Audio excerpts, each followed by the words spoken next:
All right, y'all, so today is the day. My mom and I, we're going head to head, so to speak, as we get our seeds started for the 2024 growing season for our garden. So if you've ever wondered about soil blocks, are they time consuming to make? Are they easy to make, especially for someone like myself who's never ever made them before? Well, you're not gonna wanna miss this because today I'm going to be starting my seeds out in soil blocks and my mom is going to be using her preferred method of solo cups. Now, my mom thinks it's some sort of a new age thing, but honestly, there's evidence that soil blocking has been used in Central America as far back as 2,000 years ago. Just to make this comparison process easy, we've both planted Roma tomato, and that is what we're going to compare in our cups versus soil blocks. Now, the reason that we picked the Roma tomato to compare is because it's a determinate variety, and that means we don't need to do any kind of pruning or anything like that other than getting it into the garden and watering it. And it's also going to make it the easiest for us to compare the results over the course of time as far as which method of starting your seeds is actually better. But today's focus is the time and effort needed to actually get the seeds started.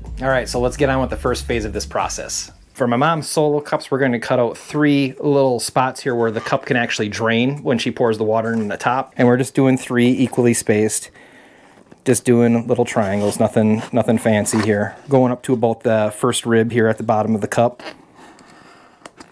And that's it. So we're just going to do that 2 more times in this cup until we have something that kind of looks like that. See, and from the inside, fairly equally spaced. Doesn't have to be perfect. So when I plant tomatoes, I'm going to use the cup that AJ cut for me. And I am only going to put a little bit of potting soil, seed starting soil, in the cup. Maybe about a third full, a little bit more. And the reason I'm doing that is because as these tomatoes grow, I'm going to keep adding more soil to it. So I'm going to put two little seeds in there, add a little bit more potting seed starting soil, and I'm going to put it inside another cup. Now, I did use 16-ounce cups for this, and I do have 18-ounce cups for that, so that when I put the cup inside there, I can add water. And as you can see, it's draining out the bottom. And I make it so that the water usually comes up to about here on the cup so that the cup can keep absorbing the liquid as it needs to. Now, as your plant starts to grow, just keep adding more potting soil to this or seed starter, whatever you're using, until the cup is completely full. And this is one that I started 6 weeks ago. So you're talking about the little hairs, because that'll keep forming roots. Okay, yes, yep, that keeps forming roots. Yep, and as you can see, there's a whole bunch of little hairs on there again now, and those will all form roots. So I started out with dirt about here, and as my plant keeps growing, I just kept adding more dirt to it, and this is what it looks like now. So as you can see, her process is definitely probably a lot less labor intensive. Just depends on how you want to go about doing it. All right, so to make our soil blocks, the first thing we're going to start out with is some coco coir, but to get this prepared, we need to add some water to this and actually get this to expand, because as you can see, it's in a dehydrated brick, and it's supposed to expand out after we add some warm water to it. It says to add about 4.5 quarts to a block. So I'm just adding a milk jug full of water, pretty close to 4.5 quarts. Now it just says to wait 2 minutes until that has fully absorbed the water, and we'll make sure we get this all mixed in. That expansion you see right there is not time-lapse. That is exactly how fast it's absorbing this water right now. It's kind of like a sponge. So as you can see, our coco coir block that went from this is now looking like this in this 5-gallon pail. This particular block was supposed to make 8 quarts, and as you can see, this is a 5-gallon pail. 8 quarts is the same as 2 gallons, and it's got this pail, this 5-gallon pail, filled up about half or just a little under. So that's about right. So to make our soil block mixture here now, we're going to use 3 parts of coconut coir. We're going to use 2 parts perlite, 2 parts of compost manure. This is actually compost manure. We're going to use 1 part of garden soil, and just because, well, I've never actually made soil blocks before, but I see a lot of people always top them off after they've got their little seed put down into the soil block. They top it off with a little bit of vermiculite. So these are the 5 components that we're going to be using. And then we're going to mix it in this cooler. Because I'm cheap and frugal, this is just something we had laying around, and this is what I plan to use to mix all of our materials into. So we're just going to use this little small Culver's cup for measuring our parts out. For right now, I don't know how much of this stuff I'm actually going to need to make my soil blocks.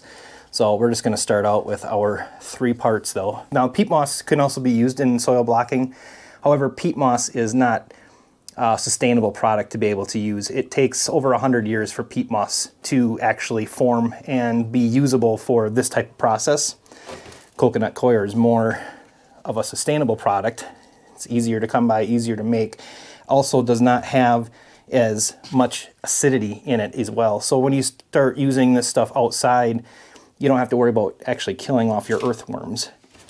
So that was 3. Now one of the things that you're going to want to do with your garden soil is make sure that you have a quarter screen mesh, because as you're going to see as we start working this through, there's a lot of foreign materials in here like bark, bigger chunks that just don't break up, some stones.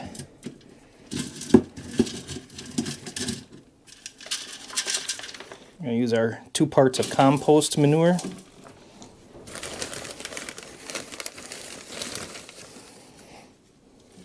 Again, there's a lot of it's actually little seashells in here. It's very important to make sure we just have a fine mixture. We don't want this big stuff going into our soil blocks because these blocks have to be able to hold themselves together. Bigger stuff like this is going to really make the block loose and at much higher risk of falling apart. And we'll do our 2 parts perlite.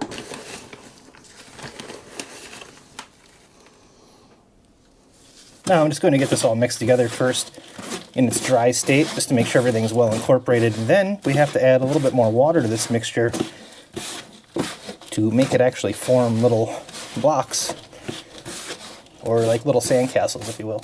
So now we've got our mixture in here. Now I did this a few times. I probably used about 4 quarts of coconut coir inside of here, and then figured out the rest of the parts equally. I just did this up in small batches so that way I could keep mixing everything together really well. But now we're going to add water to this. And we're going to add enough water so that we can actually make some blocks. I don't want to go too crazy here.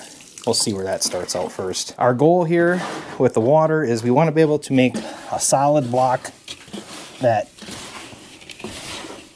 can kind of drip some water as you squish it too.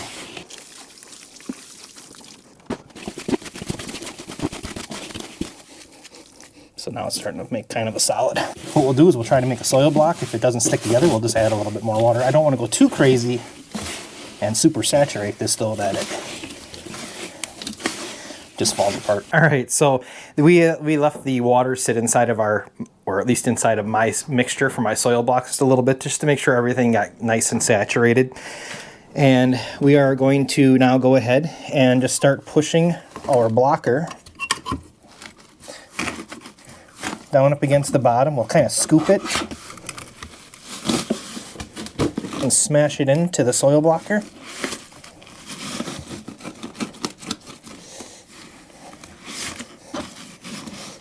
Make sure we got the bottoms nice and full. And I'll even take a little garden trowel and just kind of scrape everything off so it's nice and even across the bottom. And now we're just going to gently push down the plunger and lift up the blocker. And there we go. Now you still do want to be pretty, I was just kind of testing with this, since this is my very first time ever doing this, you do want to be gentle with the blocks. You don't want to go and squish them because they will fall apart, but they are actually pretty solid the way they are right now. And as you can see in each one of these, there's a little bit of a dimple, and that's where we'll drop our seed. And then I'll sprinkle a little vermiculite over the top, and we'll call this good. And then to water, the only thing you need to do is actually just add water to the tray. These blocks of soil will absorb the water up from the bottom and water the seed that way. So as you can see here, now we have all of our soil blocks made out. There was, I think, 20, 40, and another 12, so we have 52 total soil blocks here right now. And all I'm going to do is I have one little seed here right now. Now I'm not going to hedge my bets here. We're going to just put one little seed in. There's a little dimple in each one of these soil blocks, and I'm going to go ahead and just knock one little seed into each. Okay, so we've got all of our soil blocks completely seeded up. We're going to put some vermiculite now over the tops of all of these little seed depression holes that we have. And this will just help the seed germinate a little bit quicker. It will hold moisture up to the seed and keep it protected as well. Now that we've got our soil blocks and our solo cups completely planted, let's take a look at some of the differences. So one of the first things that you're going to notice is just the amount of space that you save with the soil blocks so far. Now again, I'm not pushing either method of starting your seeds. You can do whatever you want to do. I'm just simply showing you the major differences. Soil blocking definitely takes up a lot less space. As you can see here, we have 6 solo cups with Roma tomatoes in there, and there are 30 Romas between these 2 trays right now. We have some of the super steak hybrids back here, about 7 of those. And then we have in just this front row right here, these are all bell peppers, red bells, and I believe we have 5 blocks here of jalapenos. Now, besides the amount of space that these solo cups take up, it appears as though a lot more material is going to be used over the course of growing these plants in the cups. I think it was clearly evident that my mom's solo cup method is the clear winner. It was a lot easier, a lot less effort, and much quicker to do in the end. Even though the soil blocks did take more time and effort to make, it was still an enjoyable process, and it was almost like being a kid again. Like when you go to the beach and you make sandcastles in your little pail of sand. It's the same process. You're making little soil blocks from your soil block molder. So here's my mom's Roma tomatoes in the solo cups, and well, I'll show you in just a second here, but I'm not super impressed. Her tomatoes look really, really good, and they all sprouted about, 2-3 days, probably earlier than mine did. Here's my tomato plants on the other hand. They're coming up, but they're pretty scrawny, and they're definitely not nearly as developed as what her tomato plants are. Now, I don't know if the growth difference is because of the medium that we use. She used a potting soil mix. I used a few other ingredients that were quite a bit different. I used some garden soil, some compost, and the coco coir. Either way, I'm not very thrilled with how my plants are turning out right now. Make sure you check out our next video right here where we're gonna go into round 2 and we're gonna compare the overall health of the plant and the ease and time that it takes to get these plants transplanted into our garden.